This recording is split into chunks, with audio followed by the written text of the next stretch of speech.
இப்பயே ஸ்டார்ட் பண்ண சொன்னேன். ஓகே. அருட்பெரும் ஜோதி அருட்பெரும் ஜோதி தனிப்பெரும் கருணை அருட்பெரும் ஜோதி எல்லாம் செயல் கூடும் எண்ணானை அம்பலத்தே எல்லாம் வல்லான் தனையே ஏற்று இன்று வருமோ நாளைக்கே வருமோ அல்லது மற்றென்று வருமோ அறியேன் என் கோவே தொன்றுமளவெம்மாயையற்று வெளிக்குள் வெளிகடந்து சும்மா இருக்கும் சுகம் அருள் பழுத்த செலுங்கனியே அகம்பழுத்த சிவஞான அமுதே முத்திப் பொருள் பழுத்த அருட்பாவை எமக்களித்த தெய்வ மனப்பூவே என்றும் மருள் பழுத்த அடியேங்கள் மன இருளை அகற்ற வருமணியே மெய்மை தருள் பழுத்த வடலூர் வாழ் ராமலிங்க நின்னருளை சிந்திப்பேனே. திருநிலைத்து நல்லருளோடும் அன்போடும் சிறப்போடும் செழித்து ஓங்க உரு நிலைத்திவன் மகிழ்வோடு வாழ்வுற வந்தினின் அருள் செய்வாய் இரு நிலத்தவர் இன்புற திருவருள்கள் வடிபோடு மன்றில் குரு நிலைத்த சர்க்குரு எனும் இறைவனின் குறைகளல் பதம் போற்றி. சாகா கலை கண்ட சதுரா வருக சாந்தமெனும் தவளக்கலையை உடுத்தமர்ந்த தலைவா வருக சர்க்குணர்க்கு வேகா காலை விளம்ப வந்த விபுவே வருக வெறுவிலக்காம் வெண்பா உரைத்த தமிழ் தலைமை வேந்தே வருக விய நிலத்தில் பாகார் மொழியார் பற்றறுத்த பரமே வருக பக்திதனை பாரில் எவர்க்கும் படவிரிக்கும் பாங்கே வருக பல்காலும் பாகார் தெய்வ வடற்பதியின் வாழ்வே வருக ராமலிங்க வள்ளலெனுமோர் மாணிக்க மணியே வருக வருகவே. அருட்பெரும் ஜோதி அருட்பெரும் ஜோதி தனிப்பெரும் கருணை அருட்பெரும் ஜோதி குருவே சரணம் குருவே துணை அருளே சரணம் அருளே துணை. இணையம் வழி இணைந்திருக்கின்ற எல்லா சன்மார்க்க அன்பர்களுக்கும் இனிய மாலை வணக்கங்கள். இன்றைக்கு நம்ம அருட்ஜோதி நிலை என்ற தொகுப்புல 46வது அதிகாரத்தில் உள்ள பாடல், அந்த பாடல்களுக்கு நம்ம விளக்கம் காண இருக்கின்றோம். பொதுவாக இந்த பாடல்கள் இந்த அருட்ஜோதி நிலையில ஒரு 10 பாடல்கள் இருக்கும். எல்லா பாடல்களையும் பாத்தீங்கன்னா எல்லாமே தெய்வம் தெய்வம் தெய்வம்னே குறிப்பிட்டு வருவார். இவர் வள்ளல் பெருமானை அவருடைய காலத்துக்கு கிடைத்த தெய்வம் இதற்கு முன்பு எந்த வேதங்களிலும் ஆகமங்களிலும் சொல்லப்படாத ஒரு தெய்வம்.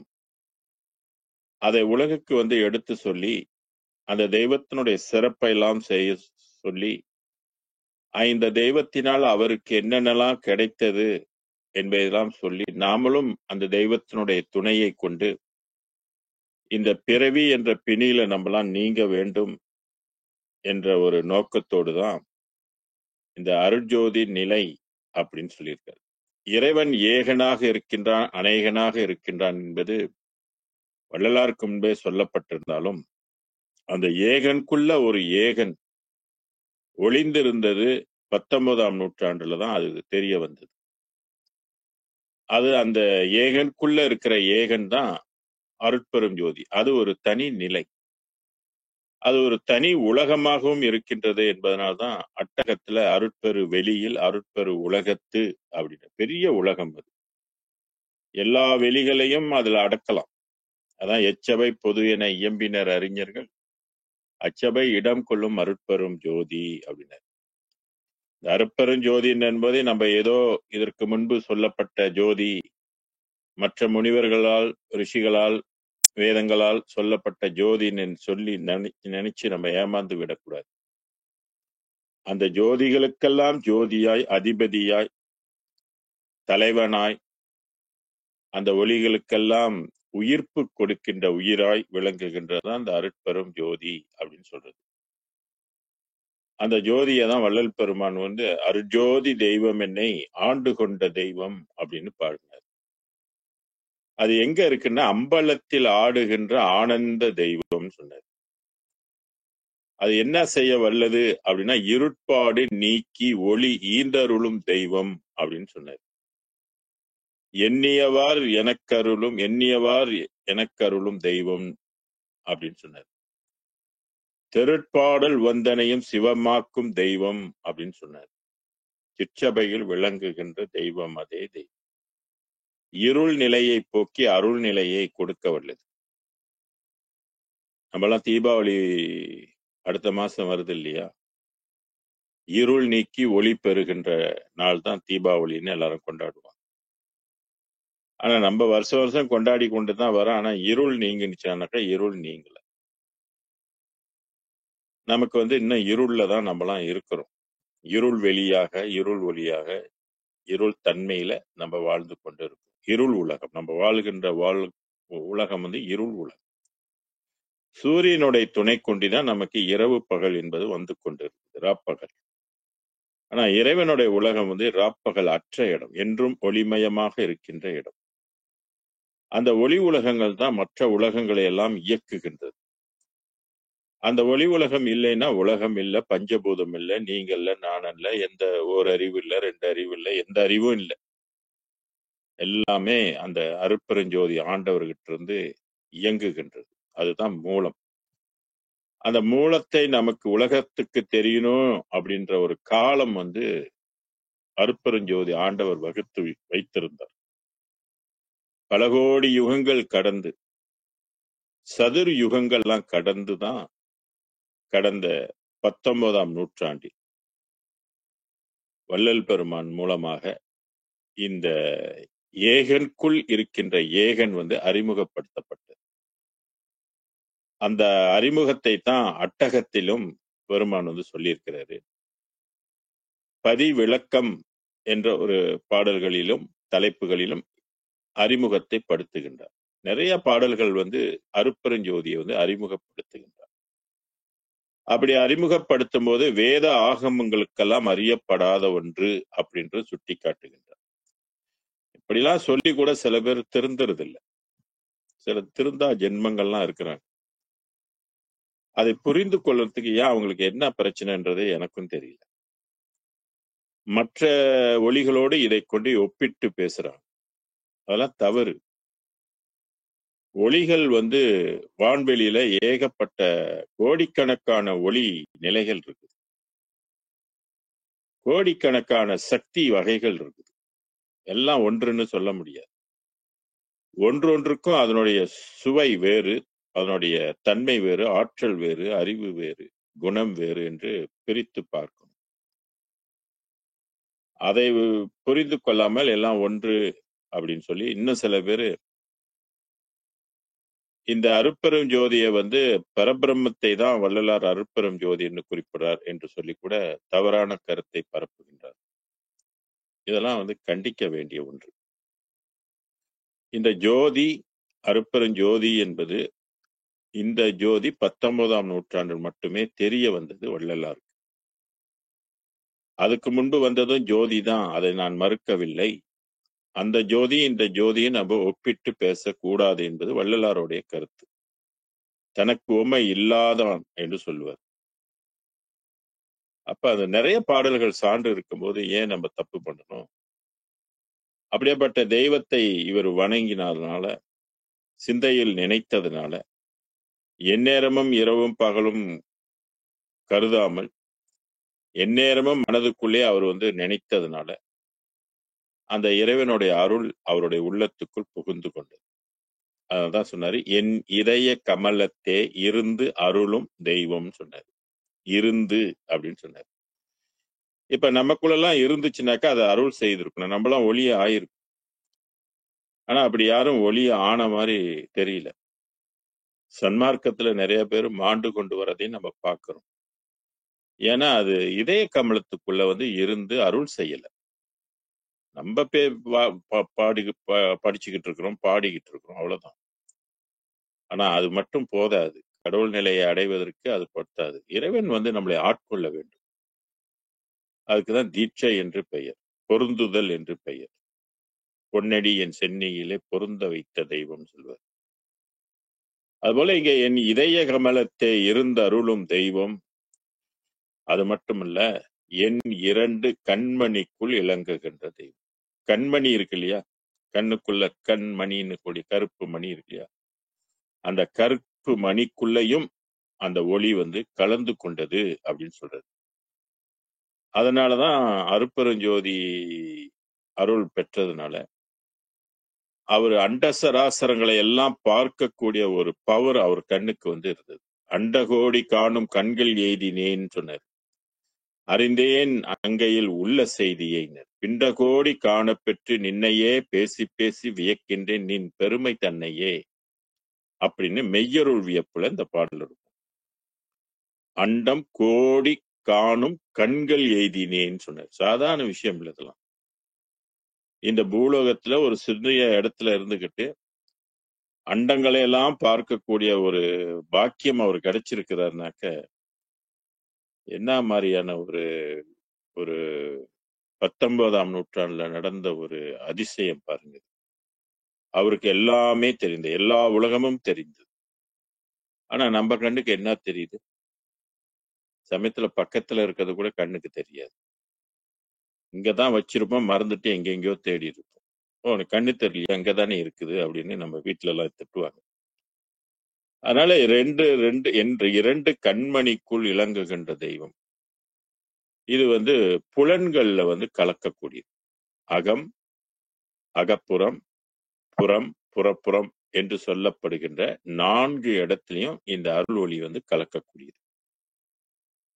பொன்னடி என் சென்னியிலே பொருந்த வைத்த தெய்வம்.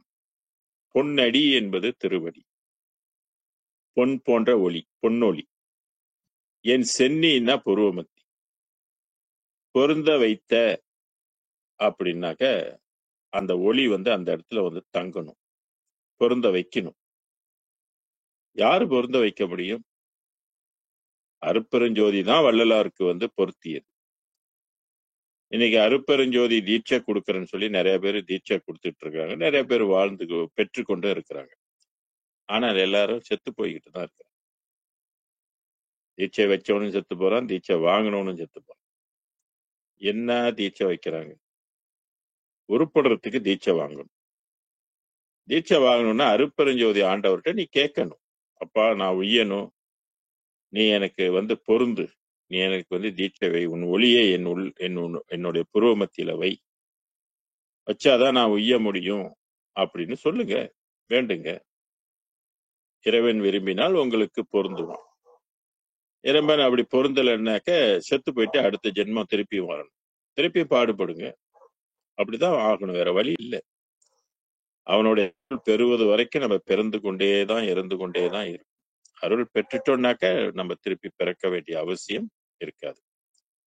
அப்ப ரொம்ப பொறுமை வேண்டும். அதான் இன்று வருமோ நாளைக்கே வருமோ அல்லது மற்ற என்று வருமோ அறியேன் என் கோவே துன்றுமல வெம்மாயையற்று வெளிக்குள் வெளி கடந்து சும்மா இருக்கும். இப்படி தீட்சை வைக்கலன்னா வெம்மாயை நம்மளை விட்டு நீங்காது. மாயையை நம்மளால் கடக்க முடியாது. 6 கோடி மாயா சக்தி கொண்டது இந்த உள்ளம். 1 2 கிடையாது, 6 கோடி மாயை இருக்குது. ஒன்று போனா ஒன்று, ஒன்று போனா ஒன்று, எல்லாம் மாயை. அதனால்தான் இதை புருவ மத்தியில பொருந்தணும்.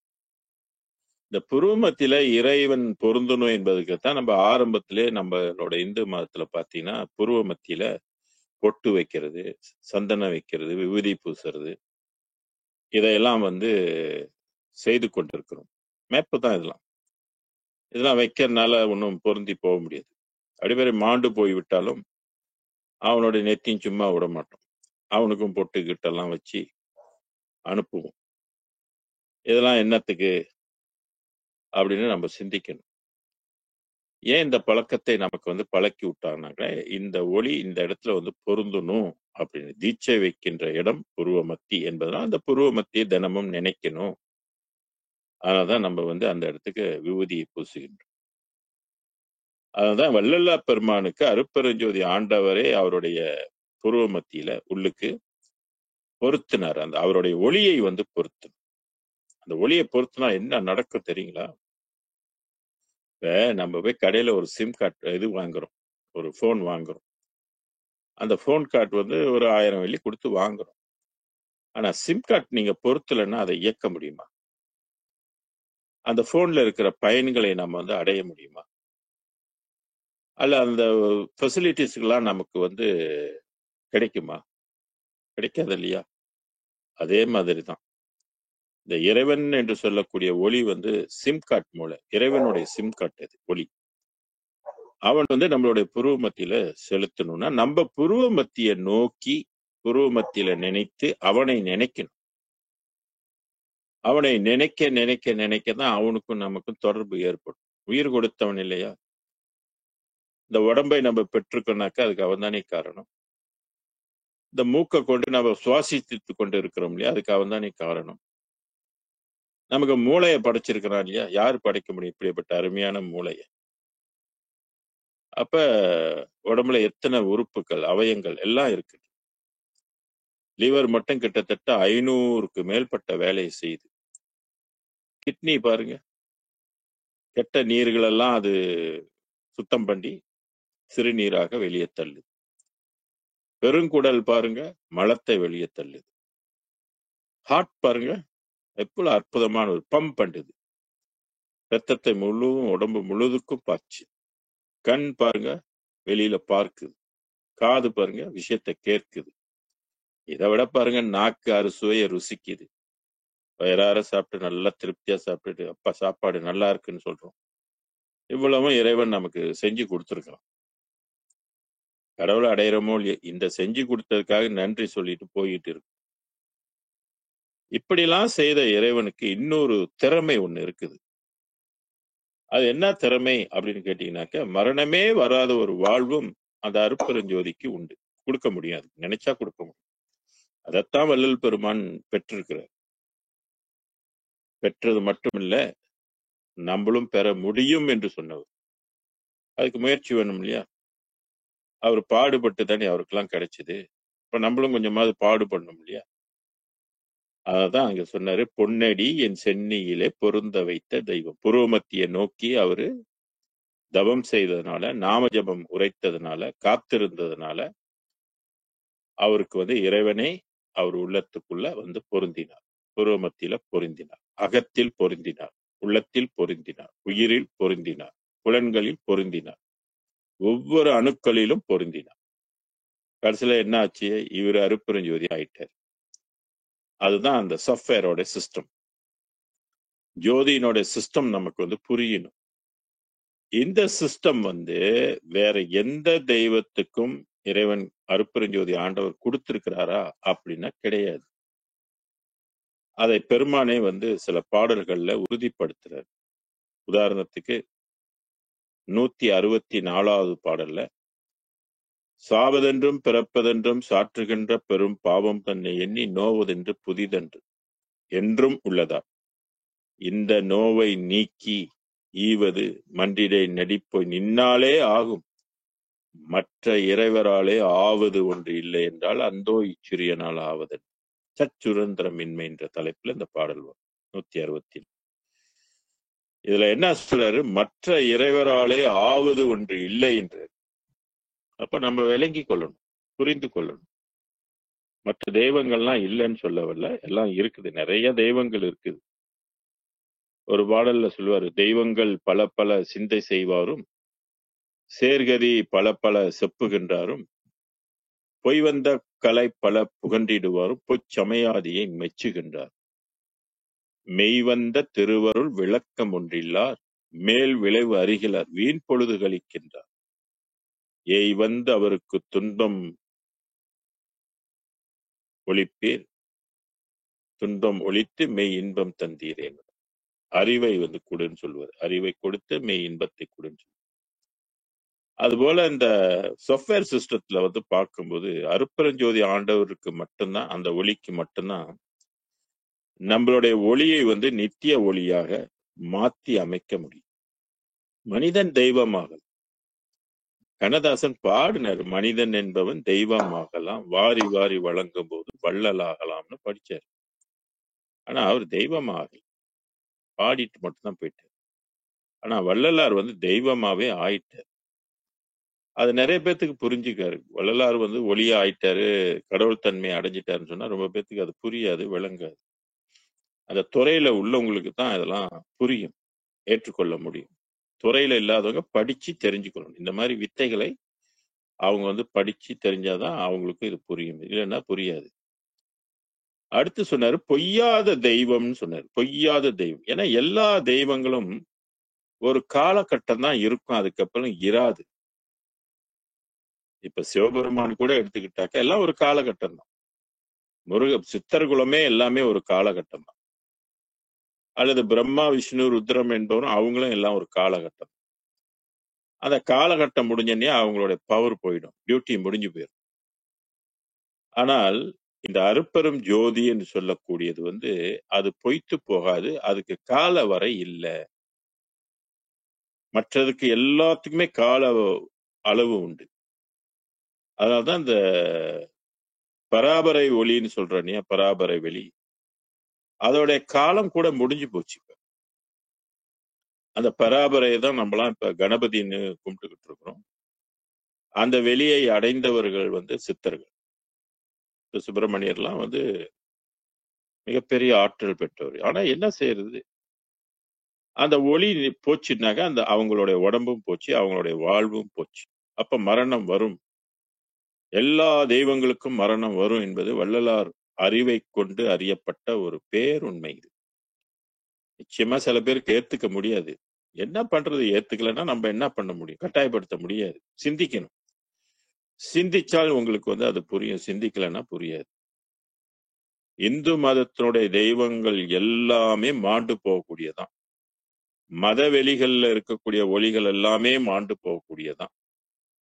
ஒன்றே ஒன்று மாண்டு போவாது எதுனாக்கா அந்த அருட்பெரும் ஜோதி மட்டும்தான் மாண்டு போகுது. அதனால்தான் இறைவன் முதல்ல பொய்யெல்லாம் முதல்ல கொடுத்துட்டு மெய்யை வந்து கடைசியில கொடுத்தான்.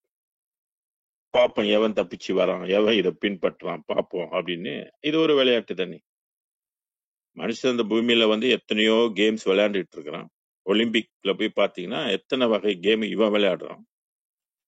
ஆனா ஒட்டு மொத்தமா சேர்த்து இறைவனும் ஒரு கேம் விளையாண்டுகிட்டு தான் இருக்கிறான். அதை புரிந்து கொள்ளணும். இறைவன் எப்படி நமக்கு வந்து உயிரை கொடுத்து, மூளையை கொடுத்து, சிந்திக்கின்ற திறனை கொடுத்து, படிக்கிறதுக்கு வேதத்தை கொடுத்து, பாப்போம் இவன் என்ன பண்றான் அந்த பூமியில அப்படின்னு வேடிக்கை பார்த்துட்டு இருக்கிறார்.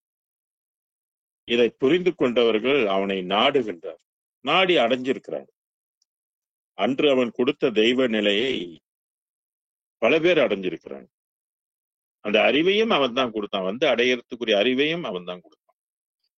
இப்ப அருட்பெருஞ்சோதி உலகத்தை அடைவதற்கும் அவர் தான் கொடுக்கிறார். அந்த அறிவை கொடுக்கிறாரு, இந்த அறிவை கொடுக்கிறாரு, வேதத்தை எல்லாம் கொடுக்கிறாரு. நீ படிச்சு தெரிஞ்சு போ, இல்லைன்னா இங்கே கடை அப்படின்னு விட்டுட்டாரு.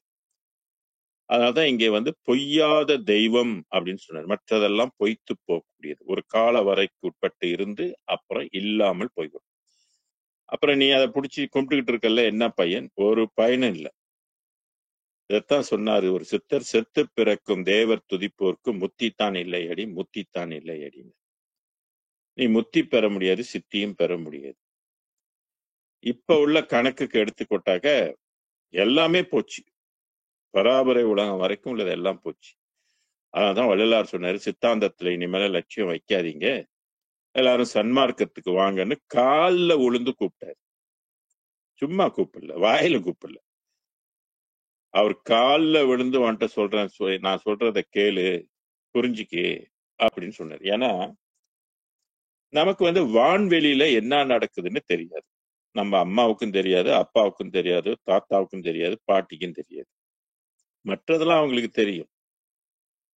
கீரை கடையிறதையோ, சாம்பார் வைக்கிறதையோ, பலகாரம் சுடுறதோ, முறுக்கு சுடுறதெல்லாம் கேட்டா அதெல்லாம் தெரியும். ஆனா வான்வெளிகள்ல உள்ள விஷயங்கள் அவங்களுக்கு தெரியுமானாக்கா அவங்களுக்கு தெரியாது. அப்ப எப்படி தெரிஞ்சுக்கிறது வான்வெளி ரகசியம்? இந்த 6ஆம் திருமுறையை நம்ம படிச்சோமாக்க நமக்கு தெரிந்து கொள்ள முடியும். அதனாலதான் வள்ளலார் சொல்றாரு, மற்றறிவோம் என சிறிது தாழ்ந்திருப்பிரானால் மரணம் என்னும் பெரும்பாவி வந்திடுமே அந்தோ சற்றுமிதை உம்மால் தடுக்க முடியாது. மரணம் வரதை யாராலையும் தடுக்க முடியாது. சற்றுமதை உம்மால் தடுக்க முடியாது. சமரச சன்மார்க்க சங்கத்தவர்கள் அல்லால் எட்டி நின்று தடுக்கும் எவ்வுலகில் எவரும் இல்லை கண்டிப்பார். மாணிக்கவாசகருக்கும் மரணம் வரும், தாயுமான சுவாமிகளுக்கும் மரணம் வரும், எல்லாத்துக்கும் சுந்தரர், திருவள்ளுவர் எல்லாருக்கும் மரணம் வரும். ஏன்னா அவங்க எல்லாம் சமரச சன்மார்க்க வெளியை அடையல. அவங்க எல்லாம் எதை அடைஞ்சிருக்கிறாங்கன்னா 10 அறிவை கொண்டு, அவங்களுக்கு எல்லாம் 10 அறிவு, அதெல்லாம் இந்த குற்றம் குறை எதுவும் சொல்ல முடியாது. 10 அறிவு பெற்றிருக்கிறார்கள். ஆனால் அடைந்த உலகம் சமரச சன்மார்க்க வெளி இல்லை. அவர்கள் பாடல்கள் நான் சமரச சன்மார்க்க வெளியே அடைஞ்சிட்டேன்னு எந்த பாடல்லையும் கிடையாது.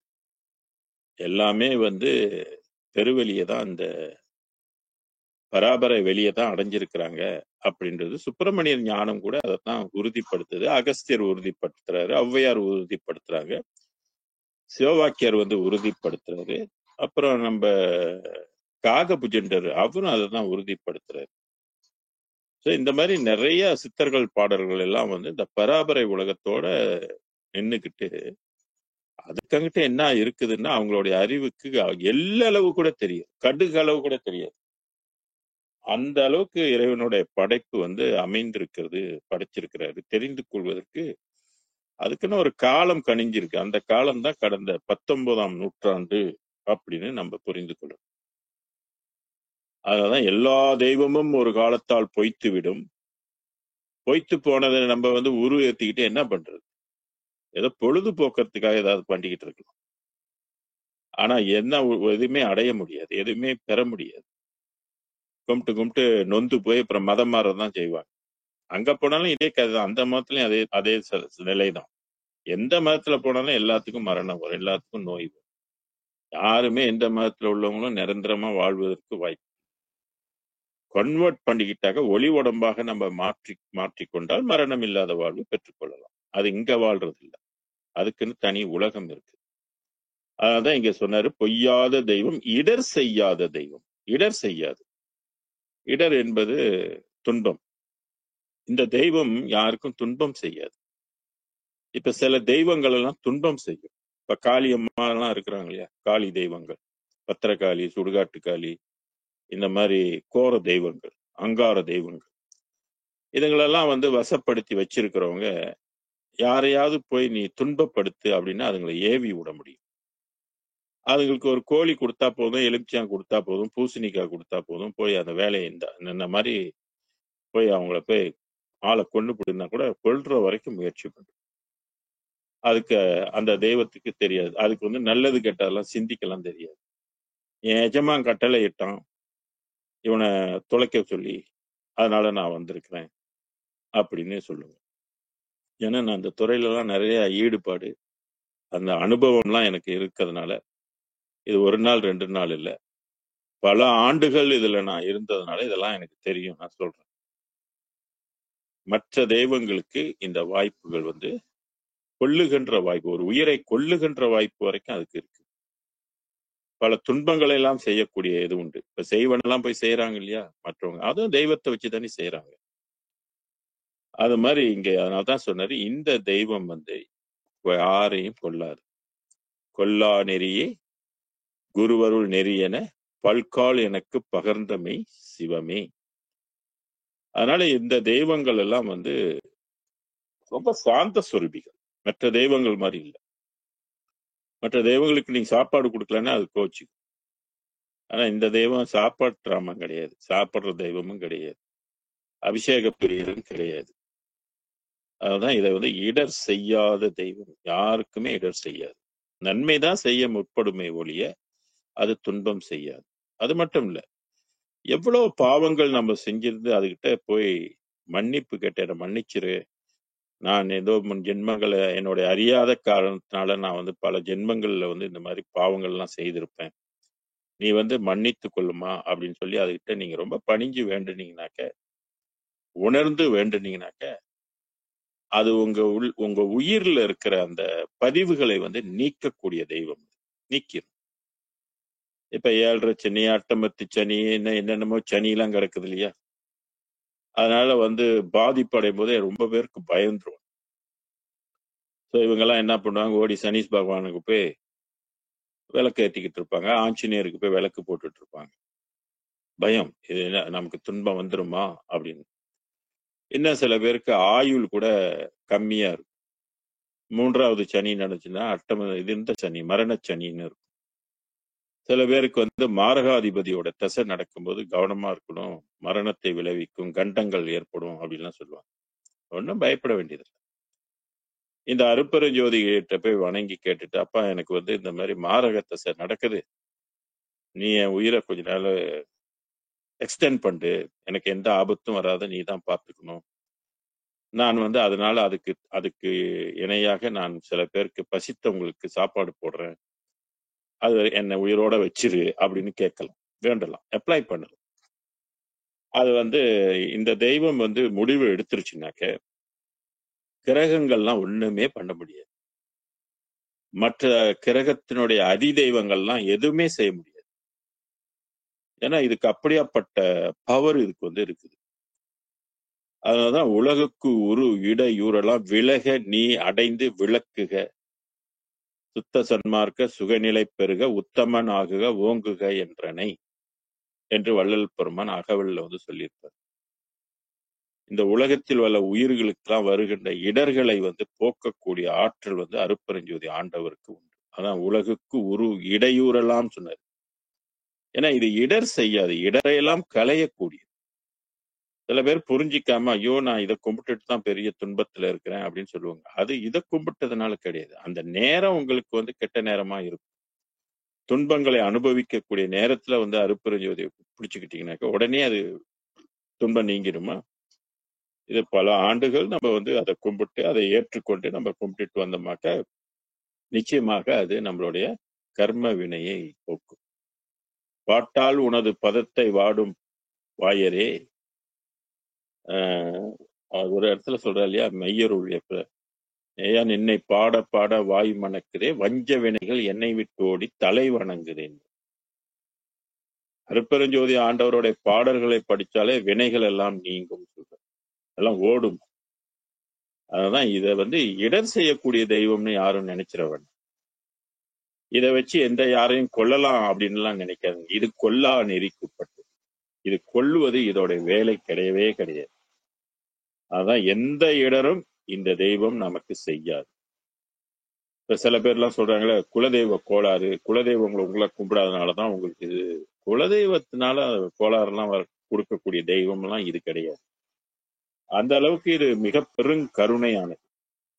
அது ஏன் நமக்கு இடர் செய்ய போகுது இந்த தெய்வம்? நாம் செய்த வினைகள் நம்ம தெரியாம போய் சிறு தெய்வங்கள் எல்லாம் கும்பிட்டா அதுங்களுடைய குணத்துக்கு ஏற்ற மாதிரி நமக்கு துன்பங்கள் கொடுக்கும். கும்பிட்டுட்டு விட்டுவிட்டாக்க சில இது கோச்சிக்கும் தான், உண்மைதான். ஏன் யாரு போய் கும்பிட சொன்னா? நம்மளே போய் கோடாலி தூக்கி காலில் போட்டுட்டு குத்துது குடையுதுன்னா என்ன பண்றது? அது நம்ம தவறு இல்லையா? கும்பிடும் போதே நமக்கு கருணையான தெய்வத்தையும் நம்ம வினைகளை எல்லாம் தீர்க்கக்கூடிய கடவுளையும் உயிர் தந்தவனை நம்ம நினைக்கணும், பாடணும், போற்றணும். அப்பதான் அது நமக்கு ஆன்ம லாபம் கிடைக்கும். அதனாலதான் பெருமான் இங்க சொன்னாரு, இடர் செய்யாத தெய்வம் அப்படின்னு இந்த அருப்பெருஞ்சோதியை நமக்கு அறிமுகப்படுத்தினார். இடர் செய்யாத தெய்வம், மற்றது எல்லாமே துன்பம் செய்யக்கூடிய அந்நியம் அல்லாத தெய்வம்னு. இது என்னமோ சம்பந்தமே இல்லாத அந்நியமா? நமக்கு சம்பந்தம் இல்லையா? உயிருக்கு சம்பந்தம், ஆன்மாவுக்கு சம்பந்தம். உயிர் கொடுத்ததே இதுதான். அப்புறம் எப்படி அந்நியம் சொல்ல முடியும்? இப்ப அப்பா அம்மா கிட்ட நம்ம பிறந்துட்டா அப்பாவும் அம்மாவும் அந்நியர்னு யாராவது சொல்லுவாங்களா? சொல்ல மாட்டாங்க. உடன் பிறந்த அண்ணன் தம்பியை போய் அந்நியர் அப்படின்னு யாராவது சொல்லுவாங்க? சொல்ல மாட்டாங்க. அண்ணன் இல்லைன்னா தம்பி, அக்கா இல்லைன்னா தங்கை அப்படின்னா சொல்லுவாங்க. அது மாதிரி இந்த அருப்பெருஞ்சோதி ஆண்டவர் அந்நியமான தெய்வம் அல்ல அப்படின்றது. அதான் அந்நியம் அல்லாத தெய்வம் அப்படின்னு சொன்னார். அப்ப நமக்கு சம்பந்தப்பட்டது எந்த வகையில சம்பந்தப்பட்டதுன்னா ஆன்மாவோட பிரதிநிதியாக அல்லது அருட்பெருஞ்சோதியுடைய பிரதிநிதியாக இந்த ஆன்மா நமக்குள்ள அடங்கி இருக்கு. இப்ப ஒரு நாட்டுக்கு ஒரு தூதர் இருப்பாங்க இல்லையா? இப்ப இந்தியன் ஹை கமிஷனர்னு ஒண்ணு வச்சிருக்கிறாங்க இல்லையா? அங்க இந்தியா நாட்டினுடைய தூதர் இங்க இருப்பார். அந்த மாதிரி இந்தியா நாட்டுல மலேசிய தூதர் அப்படின்னு ஒருத்தர் இருப்பாரு. அவரு அங்க என்னெல்லாம் நடவடிக்கை இருக்குது, என்னென்ன வேலை இருக்குது, அதெல்லாம் அவர் பார்த்துக்குவார். இங்க உள்ள வேலையெல்லாம் இவர் பார்த்துக்குவார். அது மாதிரி ஒரு தூதர் போல நமக்கு ஆன்மா பிரதிநிதியாக, இறைவனுடைய அருட்பெருஞ்சோதியுடைய பிரதிநிதியாக இங்கே இருக்கு. யாரும் அதை பத்தி கவலைப்படுறதுக்கு கிடையாது. வயிற்று பசிக்கு 3 வேலை போட்டுக்கிட்டு இருக்கணும், அவ்வளவுதான். அப்புறம் ஃப்ரீயா இருந்தா உட்காந்து டிவி பார்க்கணும். புலன்களுக்கு நம்ம ஏதாவது இன்பம் கொடுக்கறதுக்குள்ள வேலையை பண்றோம். இதுதான் பண்ணிக்கிட்டு இருப்பாங்க பெருவாரியான மக்கள். நான் சிறுவாரியான மக்களை சொல்ல வரல, பெருவாரியான மக்களோட போக்கு இப்படித்தான் இருக்கு. ஆன்மா ஒண்ணு இருக்குது, அந்த ஆன்மாவுக்கு நான் என்ன செய்யணும் அப்படின்னு என்ன பள்ளிக்கூடத்திலயா படிச்சோம்? பள்ளிக்கூடத்துல என்ன ஆன்மாவை பத்தி சொல்லி கொடுத்தாங்களா? 1 to 6 வரைக்கும் தமிழ் பள்ளியில படிக்கிறோம், ஆன்மாவை பத்தி சொல்லி கொடுக்குறாங்களா? அப்புறம் செகண்டரிக்கு போறோம், அங்க form 1, form 2, form 3, form 4, form 5 வரைக்கும் படிக்கிறோம். ஆன்மாவுக்கு எப்படி லாபம் தேடுறதுன்னு சொல்லி கொடுக்குறாங்களா? அப்புறம் யூனிவர்சிட்டியில போனேன்னே அங்க ஏதாவது உங்களுக்கு ஆன்மாவுக்கு சொல்லி கொடுக்குறாங்களா? ஏதாவது? எங்கேயும் கிடையாது. அப்ப எப்பதான் மனுஷன் தெரிஞ்சுக்கிறது ஆன்மாவை பத்தி? அதனால நமக்கெல்லாம் ரொம்ப தெளிவா இருக்குது. செத்து போனே தான் ஆன்மாவுக்கு முக்கியத்துவம் வரும். எப்ப? ஆத்மா சாந்தி அப்படின்ற ஒன்றை நம்ம செய்வோம். பத்திரிகையில அடிச்சிருவோம், ஒரு கார்டு அடிச்சிருவோம், ஆத்மா சாந்தி பிரார்த்தனை, எல்லாரும் கலந்துக்குங்க. அப்ப மட்டும் ஆத்மா எங்க இருந்து வந்துச்சு? அவ்வளவு காலம் வாழ்றோம், அந்த ஆத்மாவை பத்தி எவனும் சிந்திக்கிறது இல்ல. செத்து போனே மட்டும் ஆத்மா என்ற சொல்லு மட்டும் எதுக்கு வருது? இங்கதான் நம்மளாம் யோசிக்கணும். அப்ப அது உள்ளுக்குதான் இருக்குது. அந்த உள்ளுக்கு இருக்கிறத ஒன்றை வளர்ப்பதற்கு என்ன வழி என்று சொல்வதுதான் சன்மார்க்கம்.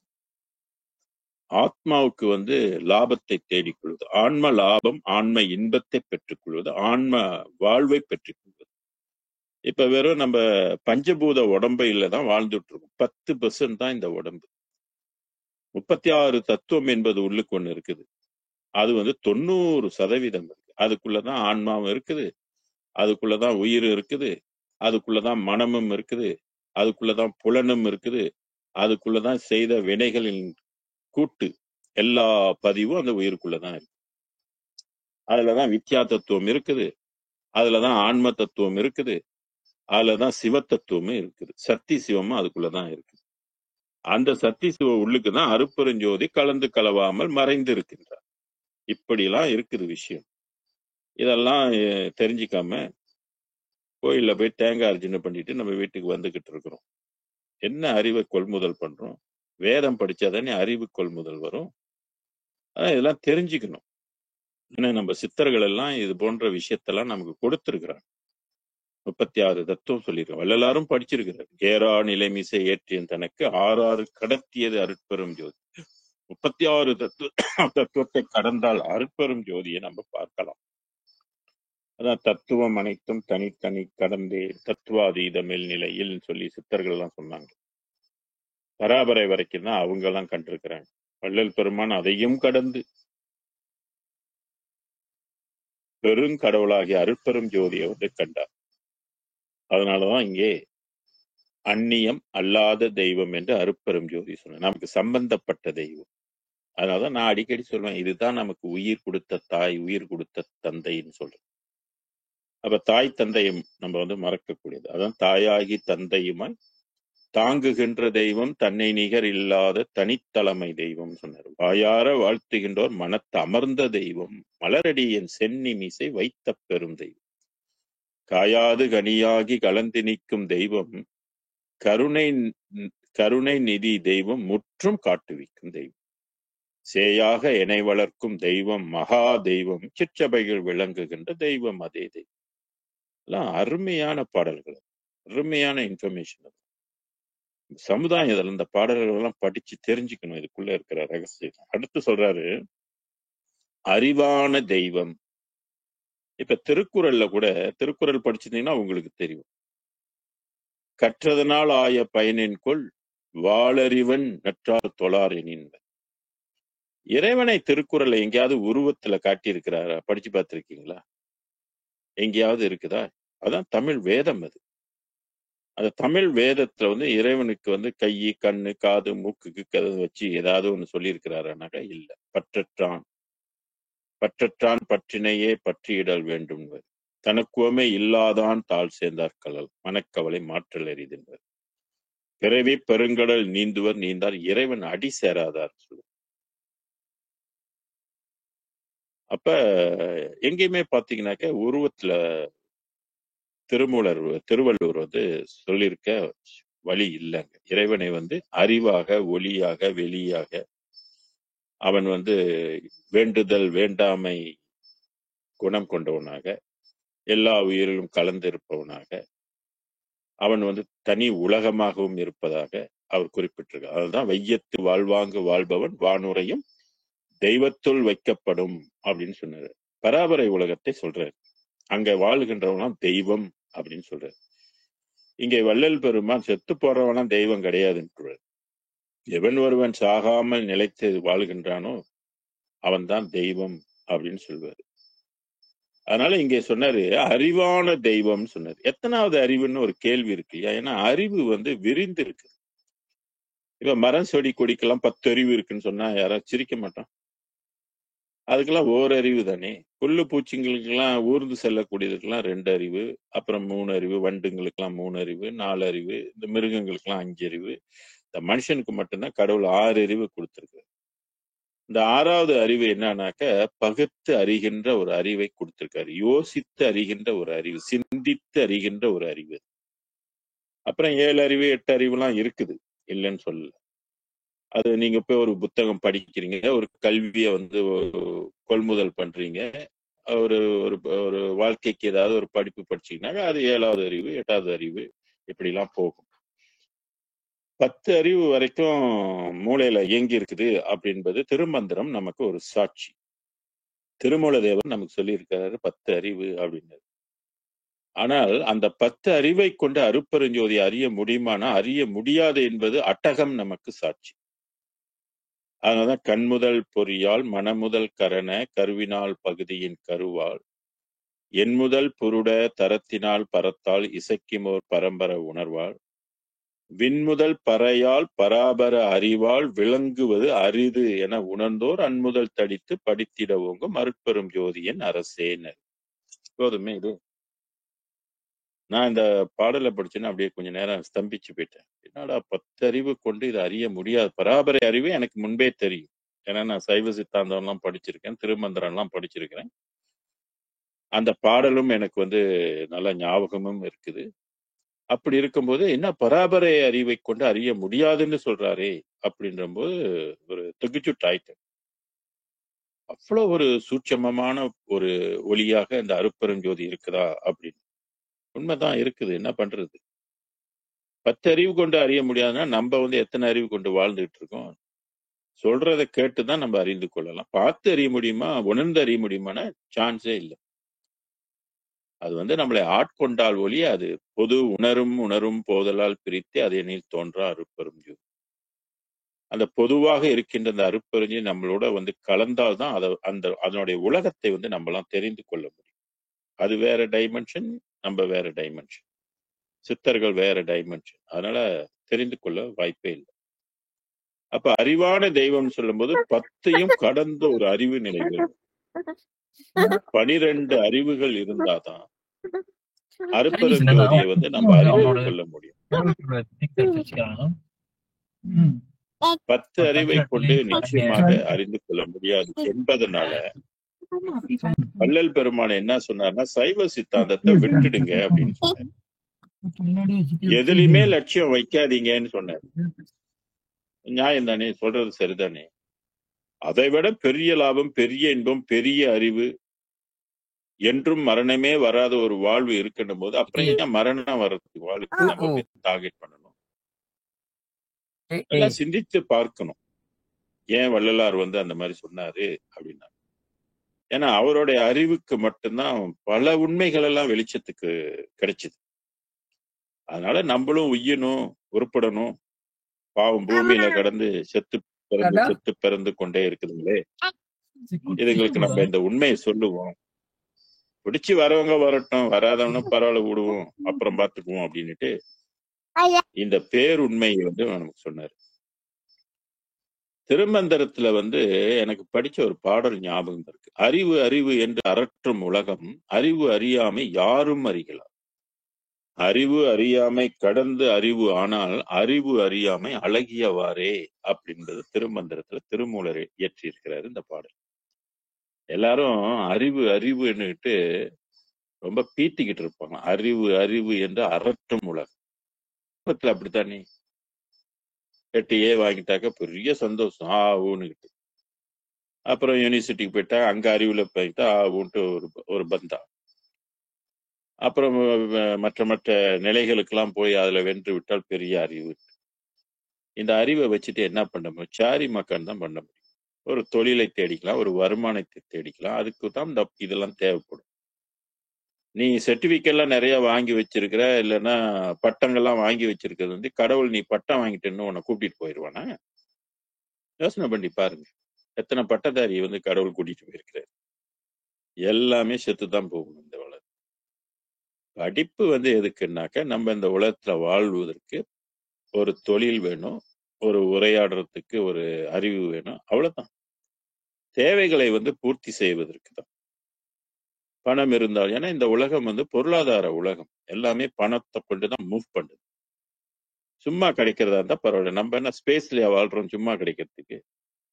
நம்ம பூலோகத்துல வரோம். அப்ப இங்க மணி சம்பந்தப்பட்டது இன்வால்வ் பண்ணது. படிக்கணும்னாலும் பணம் வேண்டும். அந்த no money no money no மணின்னு ஒரு பாடல் இருக்கு. No money no money no ஹனின்னு. அதுல கட்டையில போறதுக்கு காசு வேணும், எங்க போனாலும் காசு வேணும்னு சொல்லி ஒரு பாடல் கூட இருக்கு. நல்ல கருத்தான பாடல்கள் இருக்கும். ஆக மனிதன் பூலோகத்தில் வாழ்வதற்கு பணம் தேவை. அதுவே முத்திக்கும் மோட்சத்துக்கும் விண்ணுலக வாழ்வதற்கும் அதை கொண்டு போக முடியாது, அதை கொண்டு அடைய முடியாது. அதனாலதான் இங்க சொன்னாரு அறிவான தெய்வம்னு சொல்லிட்டு, அவ்வறிவுக்கு அறிவாம் என் அன்பான தெய்வம் சொன்னாரு. அறிவுன்னு சொல்லிட்டு அதை நிப்பாட்டி இருக்கலாமே. அறிவான தெய்வம்னு சொல்லிட்டு நிப்பாட்டி இருந்தா ஓகே, முடிஞ்சு. அந்த அவ்வறிவுன்னா அந்த ஏற்கனவே சொல்லப்பட்ட அந்த அறிவு 11வது அறிவுக்குள்ள அறிவாக இன்னொன்னு இருக்குது. அவ்வறிவுக்கு அறிவாம் என் அன்பான தெய்வம். இததான் வள்ளல் பெருமானுக்கு இறைவன் முதல்ல அறிவை கொடுத்துட்டாரு. அந்த அறிவை கொடுத்துட்டு என்னை பாடுப்பான்னு சொல்லிட்டாரு. இவர் என்ன செஞ்சாரு? அந்த 11 அறிவுகளை வச்சுக்கிட்டு 1-5 திருமுறைகளை எழுதிட்டாரு. ஆனால் அப்புறம்தான் அவருக்கு இந்த அறிவு இப்பொழுது அண்டங்களை கடந்திருக்குதுன்னு சொல்லி பேருபதேசத்துல சொல்லுவாரு. 11ஐயும் கடந்து போகும்போதுதான் 12வது அறிவு ஒண்ணு இருக்குது என்பது அவருக்கே தெரியும். அதனால்தான் இங்க சொன்னாரு அறிவான தெய்வம் சொன்ன அவ்வறிவுக்கு அறிவாம் என் அன்பான தெய்வம் சொன்னார். ரொம்ப அன்பான தெய்வம் இது. அந்த அறிவு தான் நான் அடிக்கடி சொல்றது 12வது அறிவு அப்படின்னு சொல்றது. சில பேர் எங்க இருக்குது 12வது அறிவு, எங்க சொல்லி இருக்கிறாரு? எதுக்கு புத்தி கொடுத்திருக்கிறாரு? நமக்கு சிந்திக்க தானே கொடுத்திருக்கிறாரு. அப்ப சிந்திக்கணும். அறிவுக்கு அறிவுன்னும் போது அப்ப ஏற்கனவே 10 கொண்டு தெரிய முடியாது. அப்ப வள்ளலார் பிறக்கும் போதே 11 அறிவு அவருக்குள்ள 9 வயசுல எல்லாம் பாட்டு எழுதுறாரு. அதுக்கப்புறம் தான் 6ஆம் திருமுறையை எழுதுறாரு. இந்த 6ஆம் திருமுறை பாடல்கள் எல்லாம் பொன்முட்டைன்னா ஐயா சொல்லுவாங்க. அதை இப்ப கூட வெளியிடாதீங்க, சர்ச்சை ஆயிரும், பலருக்கு அதை ஏற்றுக்கொள்ள முடியாது அப்படின்னு சொல்லிலாம் அதை நிறுத்தி கூட வைச்சாருன்னு சொல்லி அது காது வழி செய்திகள்லாம் உண்டு. அப்ப இந்த அறிவு, கடவுள் அறிவு மயமாக இருக்கிறான் என்பதற்கு எல்லளவும் கூட சந்தேகம் இல்லை. நம்மளுடைய உடம்ப வச்சே நீங்க சிந்திச்சுக்கிட்டா அதுவே போதுமான சாட்சி இருக்கு. இந்த உடம்பு என்ன சாதாரண உடம்பா? ஒரு சித்தர் பாடுவார், அற்புதமாம் இந்த உடல் ஆவி அடங்கும் உண்மை சர்க்குருவை போற்றி தவம் பெற்று வாழாமல் உற்பத்தி செம்பொன் உடைமை பெரு வாழ்வை நம்பி சர்ப்பத்தின் வாயில் தவளை போனானேனே.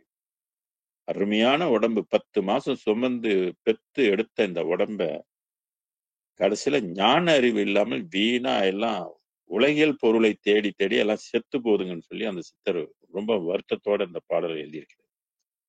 உற்பத்தி செம் பொருள் உடைமை ஒரு வாழ்வை நம்பி சர்ப்பத்தின் வாயில் தவளை. சர்ப்பத்துல போய் எப்படி தவளை மாட்டிச்சா அது உருப்பிடுமா? முழுங்கிறாத? அது மாதிரி நம்ம எல்லாம் மாட்டிக்கிட்டோம்னு சொல்றது.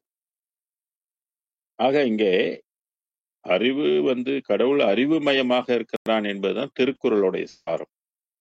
திருமந்திரத்தினுடைய சாரமும் அதுதான், கடவுள் அறிவுமயமாக இருக்கிறான். இப்ப நம்ம உடம்பை வச்சே ஒருத்தன் உருவாக்கி இருக்கிறான்னாக்கா அவன் நிச்சயமா அறிவாளியா தான் இருக்க முடியும். என்னங்க 9 ஓட்டை வச்சிருக்கிறான் அந்த உடம்புல. ஒரு ஓட்டை நம்ம போட்டா ரத்தம் வருதுங்க. ஆனா தோல்ல பாத்தீங்கன்னாக்க 3500 ஓட்டை வச்சிருக்கிறான் 1 இன்ச்சில் ஸ்கொயர் இன்ச்சில். நம்ம பிளட் செக்அப் பண்ணும்போது ஒரு சின்ன ஊசி தானே குத்துறான், அதுல இருந்து ரத்தம் ஒரு சின்ன பொட்டு மாதிரி வருது. அதை வச்சு அளந்துட்டு நமக்கு காட்டுறாங்க பிளட் சுகர் எப்படி இருக்குன்னு. அப்ப நம்ம ஒரு ஓட்டை போட்டா ரத்தம் வருது இல்லையா? அவன் போட்டிருக்கிற ஓட்டையில எங்கேயாவது ரத்தம் வருதா? இல்லையே. இப்ப இதைத்தான் நம்ம சிந்திக்கணும். எவ்வளவு யூனிக், எவ்வளவு அறிவு. கடவுள் என்பது என்ன சாதாரண விஷயம் இல்லை, பெரிய அறிவான விஷயம். அந்த அறிவை நம்ம வியக்கணும், அந்த அறிவை நம்ம போற்றணும், அந்த அறிவை நாம் பெறுவதற்கு முயற்சி செய்யணும். இப்படிதான் சித்தர்கள் எல்லாம் முயற்சி செய்து அந்த அறிவை அவர்கள் எல்லாம் பெற்றுக்கொண்டார். சித்தன் சொன்னாலே அறிவாளின்னு அர்த்தம். அதான் அவ்வறிவுக்கு அறிவாம் என் அன்பான தெய்வம் சொன்னார். இந்த தெய்வம் எப்படிப்பட்டதுன்னா ரொம்ப அன்பான தெய்வம், ரொம்ப கருணையானது. ஒரு இடத்துல கருணைன்னு சொல்றாரு. அதுதான் மகா மந்திரமே எப்படி அமைஞ்சிருக்குது. அருட்பெரும் ஜோதி அருட்பெரும் ஜோதி தனி பெருங்கருணை. இப்ப சைவ சித்தாந்தத்துல அன்பும் சிவமும் இரண்டென்பாரு அறிவிலார் அப்படின்னு சொல்லுவாங்க. அன்பே சிவமாவது யாரும் அறிந்திரு, அன்பே சிவமாய் யாரும் அறிந்தபின் அன்பே சிவமாய் அமர்ந்திருந்தாரே அப்படின்பது திருமந்திரம். இந்த அன்பு எந்த நிலைக்குட்பட்ட அன்பு அப்படின்னு கேட்டீங்கன்னா பராபரை நிலைக்குட்பட்ட அன்பு, பரசிவத்துக்குட்பட்ட அன்பு. ஆனா இந்த அன்பை விட இன்னும் உயர்ந்த ஒரு அன்பு இருக்குன்றதுதான் வள்ளலாரோட சொல்ற அன்பு. இந்த அன்பு எப்படி கிடைக்கும்னு வள்ளலார் சொல்றாரு தெரியுங்களா? ஜீவகாருண்யத்தினால் வருகின்ற லாபம் அன்பும் அறிவும். நல்லா கவனிங்க. நீங்க அந்த ஜீவகாருண்ய ஒழுக்கம்லாம் இருக்கு இல்லையா, அதை படிச்சு பாருங்க. அதை படிச்சுட்டே வாங்க. ஜீவகாருண்யத்துடைய லாபம் என்னன்னு கேட்டா அன்பும் அறிவும். அப்ப ஜீவகாருண்யம் உள்ளவங்களுக்கு தான் இந்த அன்பு தெய்வம் கிடைக்கும். வேற வழியில போறவங்களுக்கு எல்லாம் இந்த தெய்வத்தினுடைய அன்பு கிடைக்குமானா நிச்சயமா கிடைக்காது. சிறுநெறி சென்றார் தம்மை பிரிந்தானேன்னு சொல்வார். கொலை புலை உள்ளவருக்கு இது கிடைக்குமானா இது கிடைக்காது. கிடைக்கலன்னா பரவாயில்ல, இங்கே கடங்க. வேற என்ன வழி? வேற வழி இல்லையா? வர்க்கம் பெருக்க ஆள் வேணும் இல்லையா? செத்து போன எவ்வளவு ஆன்மாலாம் வெயிட்டிங் லிஸ்ட்ல இருக்குது வரணும்ட்டு பூமிக்கு. அப்ப யார் இதெல்லாம் கொண்டு வர்றது? அப்ப இந்த பிறப்பை ஒழிக்க முடியாதவங்க எல்லாம் இருக்கிறாங்க இல்லையா, அதுக்கு முயற்சி செய்யாதவங்க எல்லாம் இருக்கிறாங்க இல்லையா, அவங்களுக்கு அந்த பொறுப்பு உண்டு. அவங்க பெத்தெடுக்க வேண்டியது அவங்களுடைய பொறுப்பு. ஏன்னா வந்தவங்களாவது அடுத்து முயற்சி பண்ணுவாங்க இல்லையா. அதனால கடவுள் நம்மள ஒரு சில பேரை வச்சிருக்கிறாங்க, அவனுடைய வேலையை அவன் முடிச்சு கொள்வதற்கு. அதான் அன்பு என்பது. இதை சைவ சித்தாந்த அன்போடு ஒப்பிட்டு பார்க்க கூடாது. இந்த அன்பு முற்றிலும் வேறுபட்ட ஒரு அன்பு, பெரிய அன்பு. இந்த அன்பை மட்டும் தனியா எடுத்து ஆய்வு செஞ்ச 6ஆம் திருமுறையில பல விஷயங்கள் நமக்கு தெரியும். அங்கேயும் திருமூலரே சொல்லிட்டாரு, இங்கேயும் சொல்லிட்டாரு, இப்படி கூத்து பண்ணக்கூடாது. இந்த அன்பு ஜீவகாருண்யத்தால் மட்டும்தான் இந்த அன்பு நீங்க பெற முடியும். அதுதான் அன்பெனும் பிடியுள் அகப்படும் மலையேனர், அன்பெனும் குடில் புகும் அரசே, அன்பெனும் வளைக்குட்படும் பரம்பொருளே, அன்பெனும் கடத்தமர் அமுதேனர், அன்பெனும் வளைக்குட்படும் பரம்பொருளே, அன்பெனும் உயிர் ஒளி அறிவேனர், அன்பெனும் அணுவுள் அமைந்த பேரொழிய அன்புருவம் பரசிவமேனர். இந்த பரசிவம் சொல்றது சுத்த சிவத்தை குறிக்கும், பராபரை சிவத்தை குறிக்காது. ஆக அன்பு, அதனாலதான் ஜீவகாருண்யமா இருங்க, ஜீவகாருண்யமா இருங்க, ஜீவகாருண்யம் பண்ணுங்க. அதுதான் ரொம்ப ரொம்ப முக்கியம் சன்மார்க்கம். அததான் வள்ளலார் சில ஸ்டேட்மெண்ட் சொன்னார். ஜீவகாருண்யமே ஞான வீட்டுக்கு திறவுகோள்னர், யாரே எனினும் இறங்குகின்றார்க்கு சீரை அளிக்கும் சிதம்பர சிவமேனர். ஜீவகாருண்ய ஒழுக்கம் தான் ஞான வீட்டுக்கு திறவுகோள். ஆக அந்த அடிப்படையில தான் இந்த அன்பு உணர்வு நமக்கு ஏற்படும். இறைவன் அன்பான அருட்பெருஞ்சோதியை நாம நினைக்க நினைக்க நமக்கும் இந்த லெவல் அன்பு வந்து நமக்கும் கிடைக்கும். இறைவன் நம்மளோட வந்து merge பண்ணாக்க ஆட்டோமேட்டிக்கா அந்த அன்பு வந்து அவர் மேல ரொம்ப கூடிரும். இப்ப வள்ளலார் காலத்தை வள்ளலார்கிட்ட போய் வேற தெய்வத்தெல்லாம் கும்பிடுங்கன்னா கும்பிடவே மாட்டாரு, ஏற்றுக்கொள்ள முடியாது அவருக்கு. ஆனா இன்னைக்கு நம்பால அப்படி இல்லையே. ஒவ்வொரு தெய்வத்தினுடைய நிகழ்வு வந்தா அந்தந்த இதுக்கு ஓடிடுவாங்க. சிவராத்திரி வந்தா சிவனுக்கு ஓடிடுவாங்க, தைப்பூசம் வந்தா முருகனுக்கு ஓடிடுவாங்க, பாபா வந்தாக்க பாபாவுக்கு ஓடிடுவாங்க. இப்படி ஒரு ஒரு நிலை கிடையாது. ஏன்னா பாடமே இல்லை இதுங்களுக்கு, படிக்காதனால வந்த ஒரு குறைபாடு இதெல்லாம். அதனால இந்த தெய்வம் என்பது இங்க சொல்லுகின்ற தெய்வம் எல்லாம் சாதாரண தெய்வம் இல்லை. இதுவரையில சமய மதங்களை எல்லாம் கடந்து இருக்கின்ற ஒரு தெய்வம். அந்த தெய்வம் வந்து அன்பு நம்ம பெறணும்னு சொன்னாக்க நம்ம உயிர்கள் பால் கருணை இருக்கும். அதனாலதான் பெருமான் சொன்னாரு, இந்த கோழி ஆடெல்லாம் வெட்டி தின்னாதன்னு சொன்னாரு. இப்படி சொன்னா பல பேருக்கு வந்து கோபம் வந்துடும். அது எப்படி அப்படின்னு. அது எப்படின்னா எடுத்துட்டு போங்க, வேற என்னதான் பண்றது? திருப்பி திருப்பி பிறந்துட்டு இருந்தா யாருக்கு நட்டம்? யோசிக்கணும்ல, சிந்திக்கணும். அதுக்குதான் நீ கடவுள் நமக்கு வந்து 6 அறிவு கொடுத்துருக்கிறான், சிந்திச்சு பாருன்னு. நீ தொடர்ந்து தொடர்ந்து இறக்க போறியா, பிறக்க போறியா, இல்ல நீ மரணமில்லாத ஒளி உலகத்துல தெய்வமா வாழ போறியா? ஆக அப்பதான் அந்த அன்பு அன்பு வந்து நமக்கு வந்து உருவாகும். இல்லைன்னா அந்த அன்பு நமக்கு தெரியாது. ஜீவகாருணி இல்லைன்னா அன்பு உணர்வு நமக்கு காரியப்படாது. செந்நிலையில் செம்பொருளாய் திகழ்கின்ற தெய்வம். செந்நிலையில், அப்ப நிலையில் சொல்லும் போது எத்தனை நிலைகள் இருக்குதுன்னு நமக்கு வந்து தெரியணும். அதனாலதான் நான் ஒரு சார்ட் போட்டேன். இந்த 6ஆம் திருமுறையெல்லாம் கொஞ்சம் ஆய்வு பண்ணிட்டு திருவடி பெருமையில இருந்து சில பாயிண்ட்ஸ்களை வச்சு அஞ்ஞான வெளின்னு ஒண்ணு போட்டுட்டு, அதுக்கப்புறம் பிரம்மவெளி, விஷ்ணுவெளி, ருத்ரவெளி, மகேஸ்வர வெளி, சதாசிவ வெளி, விந்து வெளி, பரவிந்து, நாதம், பரநாதம், பறை, பரம்பரம், பராபரை, அதுக்கப்புறம் பெருவெளி, அதுக்கப்புறம் பெரும் சுகவெளி அப்படின்னு நிலைகளை வந்து நான் வகுத்தேன். இதை ஏன் வகுத்தேன்னா எக்ஸ்பிளைன் பண்றது. புதிய ஜெனரேஷனுக்கெல்லாம் ஒன்று சொல்லணும்னாக்கா அதுக்கு வந்து கண் முன்னால ஏதாவது அவங்க வந்து பார்க்கணும்.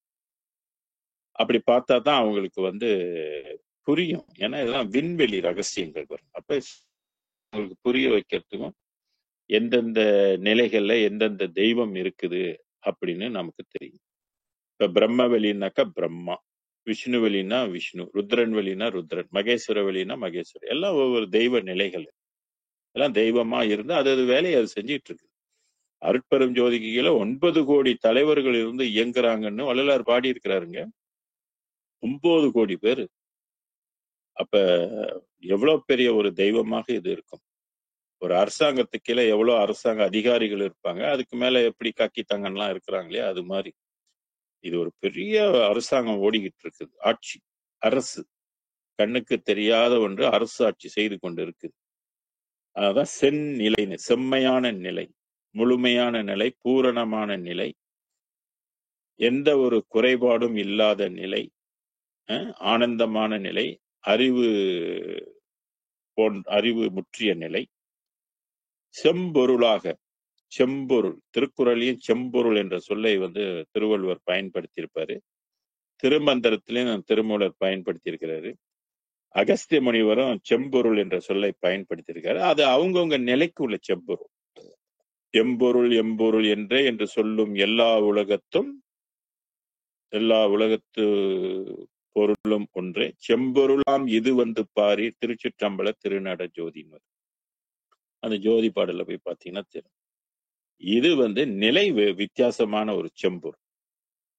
அதனாலதான் பொருள் அருளறியார் தமையறியார் எம்மையும் பொருள் அறியார் என புகன்ற மெய் சிவமேனர். ஆக இது ஒரு தனி செம்பொருளாக இறைவன் திகழ்கின்றான்.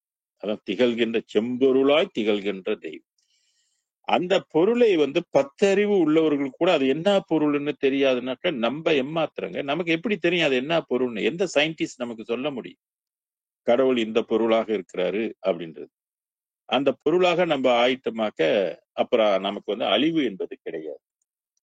அதான் எப்பொருள் யார் யார் வாய் கேட்பினும் அப்பொருள் மெய்ப்பொருள் காண்பது அறிவு என்று திருக்குறள் சொல்லும். அன்றைக்கு வந்து 10 அறிவு கொண்டு அவங்க கண்ட செம்பொருளும் இன்னைக்கு வள்ளலார் கண்ட செம்பொருளும் ஒன்று கிடையாது. இந்த செம்பொருள் கம்ப்ளீட்லியா வேற. இதுக்கு நிறைய பாடல் அகவல் எல்லாம் நீங்க போய் பாத்தீங்கன்னாக்க பொருள் பொருள் பொருள் என்றதுல வந்து நிறைய விஷயங்கள் சொல்லியிருப்பாரு இந்த பொருளை பற்றி, செம்பொருளை பற்றி. அப்ப அதை நம்மலாம் படிச்சு நம்ம என்ன செஞ்சுக்கலாம், தெரிந்து கொள்ளலாம். அடுத்து திகழ்கின்ற தெய்வம். திகழ்கின்றன்னா அங்கே அது நிலைத்து இருக்கின்ற, திகழ்கின்றது, அங்கே இருக்கின்றது அப்படின்னு பொருள். திகழ்கின்ற தெய்வம் என்ன மயமா இருக்குன்னா எல்லாம் ஒளிமயமாக இருக்குது அந்த தெய்வம். அருட்ஜோதி தெய்வம் அது. சிற்றபையில் விளங்குகின்ற தெய்வம் அதே தெய்வம் அது. சிற்றபை பொற்சபை, சிற்றபையும் பொற்சபையும் புகும் தருணம் இதுவே. ஞானசரியையில முதல் பாடல். அந்த பாடல்ல சிற்சபையில் பொற்சபையில் புகும் தருணம் இதுவே. இதுக்கு முன்பு அந்த உலகத்துக்குள்ள யாரும் செல்வதற்குரிய அனுமதி இல்லை, போக முடியாது. அதற்குரிய அருள் காரியப்படல. அந்த தெய்வத்தை தான் யாருக்குமே தெரியாது. அப்புறம் எப்படி அவங்க அந்த உலகத்துக்குள்ள போக முடியும்? அந்த அருள் காரியப்பட்டாதானே போக முடியும். அப்ப எப்ப அனுமதி கொடுக்குது அப்படின்னா 19ஆம் நூற்றாண்டுல முதல் அனுமதி யாரு கிடைச்சிருக்குனாக்கா வள்ளல் பெருமானுக்கு கிடைச்சிருக்கு. அதுதான் சிற்றபையில் விளங்குகின்ற தெய்வம் அதே தெய்வம். ஒவ்வொரு பாடலையும் பாத்தீங்கன்னாக்க இந்த முடிவுல வந்து சிற்றபையில் விளங்குகின்ற தெய்வம். பராபரையில் விளங்குகின்ற தெய்வம்னு சொல்லி இருக்கிறாரா அப்படின்னா எங்கேயுமே வராது.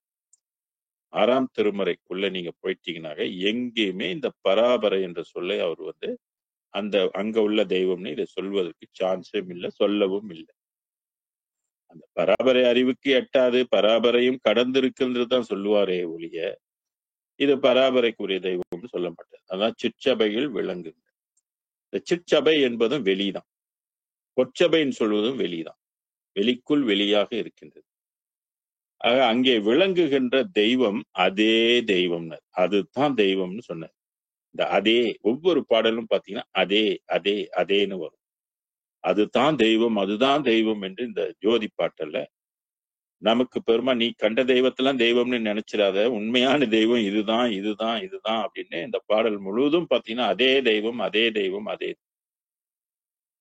அந்த மாதிரி நம்ம வந்து அந்த உண்மையான தெய்வத்தை அறியக்கின்ற பாக்கியம் கூட நமக்கு வந்து 19ஆம் நூற்றாண்டுல இருந்து தான் இது வந்து இறைவனுடைய பெருங்கருணையினால் அது வந்து கொடுத்திருக்கிறார். தெரிஞ்சுக்குங்க, எல்லாரும் என்ன தெரிஞ்சுக்குங்க, என்னுடைய ஆற்றலை நீங்கள் எல்லாம் புரிஞ்சுக்குங்க, நான் என்ன செய்ய வல்லவன் என்று நீங்கள் புரிந்து சொல்லுங்க அப்படின்றலாம் இந்த 10 பாடல்களுக்குள்ள ரொம்ப தெளிவாக பெருமான் வந்து கொடுத்திருப்பார். ஆக இந்த 10 பாடல்களை வந்து தினமும் படிச்சாலே பெரும் புண்ணியத்தை நீங்கள் வந்து சம்பாதித்துக் கொள்வீங்க. போய் சோறு போட்டு தான் புண்ணியம் சேர்க்கணும்லாம் இல்லை. பொருள் இருக்கிறவங்க அது செய்யலாம். ஆனா பொருள் இல்லாதவங்க எல்லாம் எப்படி, வீட்டுக்கே காசு பத்தல கஷ்டப்பட்டுட்டு இருக்கிறவங்க, இன்னைக்கு இருக்கிற சூழ்நிலையில அருளையும் தேடணும் பொருளையும் தேடணும் போது எவ்வளவு சங்கட்டமான ஒரு நிலை. அதுல B40 இருக்கிறவங்களுக்கு எல்லாம் எவ்வளவு பிரச்சனைகள் இருக்குது, எவ்வளவு செலவுகள் இருக்குது. எல்லாரும் போய் சோறு போட முடியுமா அப்படின்னாக்க முடியாது. ஏன்னா எது போய் வாங்கினாலும், மார்க்கெட்டுக்கு போனாலும் அன்னைக்கு வாங்கின விலை மாதிரி இருக்குதா? இல்லை. அரிசி விலை எல்லாம் அன்னைக்கு உள்ள விலை மாதிரி இருக்குதா? இல்லை. அப்ப ரொம்ப எளிமையா இறைவனுடைய அருளை நம்மளும் பெறணும். அப்படின்னா எப்படி பெறதுனாக்க இந்த பாடல்களை நீங்கள் படித்தாலே அது ஒரு பெரிய புண்ணியம். அந்த புண்ணியத்தை வந்து நம்ம பெற்றுக்கொள்வதற்கு அன்றாட இந்த பாடல்களை வந்து 10 பாடல்கள் தான் இருக்குது, மனப்பாடம் பண்ணி படிச்சுக்கிட்டீங்கன்னா இந்த பாடலே உங்களுக்கு பெரிய துணை செய். பாடிட்டு அப்புறம் வேண்டிக் கொள்ளுங்க, என்னென்னலாம் வேண்டணுமோ இந்த தெய்வத்துக்கிட்ட வேண்டிங்க. ஆனா இந்த தெய்வமும் மற்ற தெய்வம் ஒன்றுன்ற கருத்து உங்ககிட்ட இருந்துச்சுனாக்கா அதை தூக்கி எறிங்க முதல்ல. இந்த தெய்வம் முற்றிலும் வேறு அப்படின்றத புரிஞ்சு, இதுதான் உண்மையிலேயே உங்களுக்கு உயிர் கொடுத்த தெய்வம் என்பதை நீங்கள் புரிந்து கொள்ளுங்க. இந்த தெய்வம் நம்மளை கூட்டிட்டு போனாதான் உண்மையான வாழ்வு, நித்திய வாழ்வு. இல்லைன்னா நம்ம அனித்திய வாழ்வுல கிடைக்கும். இப்ப நமக்கு மட்டும் இந்த கதி இல்லைங்க, மற்ற விண்வெளிகள்ல இருக்கிறவங்களுக்கும் இதே தான். அவங்க எல்லாம் திருப்பி வந்து மனிதனாக பிறந்து இந்த அருட்பெருஞ்சோதியை தெரிந்து வணங்கி அருளை பெற்றுதான் அவங்களும் வந்து நித்தியமான உலகத்துக்கு, சன்மார்க்க உலகத்துக்கு வந்து போகணும்.